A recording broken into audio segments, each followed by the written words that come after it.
The night before the closing, I called my attorney and I told him, I said, Bob, I don't have enough money to close the deal. And he said, okay, show up at the closing, ask the seller to have a conversation. And I said, well, what am I gonna say? He said, one, you're gonna tell him the truth, and two, you're gonna ask him for help. I didn't tell him I needed his help. I asked him to help me. And when you ask someone to help you, they feel empowered to do something for you. So I sat down with John. He had built the place. He looked at me, he said, what's wrong? I said, I don't have enough money to close. And he said, how much do you need? And I said, I'm $40,000 short. And he goes, oh, I thought you were $1 million short.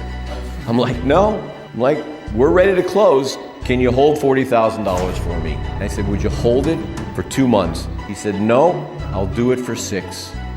We paid him back in 2 months. And then back in the olden days, this is 1986, I got a letter in the mail from a condo converter out of Boston asking to have lunch with me. Went there and he said, I want to buy your deal and here's what I'm going to pay you for it. And he gave me a piece of paper. He folded it in half.